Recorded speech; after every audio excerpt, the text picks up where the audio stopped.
سلامونه دوستانو. په امریکا اور لګېدلی دی او ټولو ملګرو ته مې درخواست ده چې په دغه باندې امین ووایي.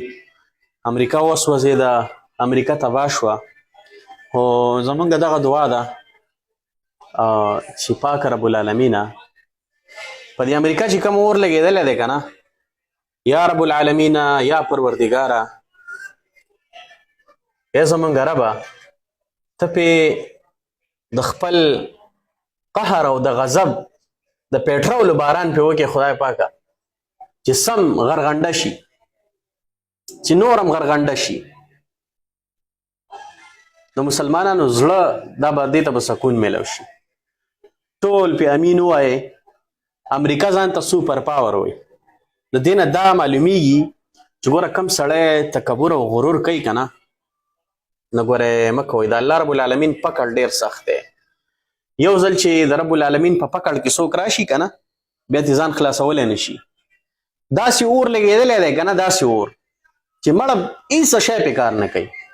دا د رب العالمین عذاب دی، د پاک پروردګار عذاب دی. نو ټول دعا کوئ چې خدای پې د خپل قهر او د غضب د پیټرولو باران وکړي که نه، چې سم د نور هم د غرغنډه شي.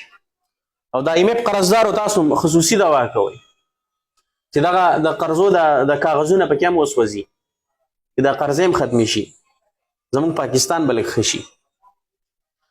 نو دا د الله رب العالمین عذاب دی چې په دوی راغلی دی، او دا عذاب دا به نور هم سیوا کیږي.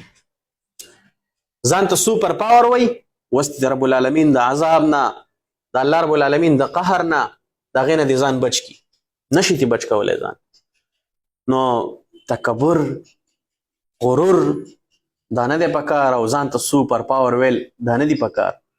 سوپر پاور طاقت د یو الله دی چې وغواړي په 2 منټه کې دا ټول دنیا داسې خوځوي. داسې طاقت دی د رب العالمین چې وغواړي دغه امریکا باندې اور لګېدلی دی که نه، چې رب العالمین وغواړي دا ټوله امریکا داسې اواره وي، داسې اواره به پرته وي. نو زموږ خو دغه دعا ده چې خدای دې نور هم تباه او برباده کړي، ځکه چې زمونږ اسلام ته خطره ده، مسلمان ته خطره ده. او رب العالمین دې د خپل قهر او د غضب بارانونه وکړي، سم د پیټرولو باران پې وشي چې سمې غرغنډې ووایي، سمې غرغنډې چې نور هم په غرغنډه شي، مسلمانان به لږ په سکون شي. د دې د لاسه زمونږ اسلام ته نقصان ورسید، زمونږ مسلمان ته نقصان ورسید. الله اکبر.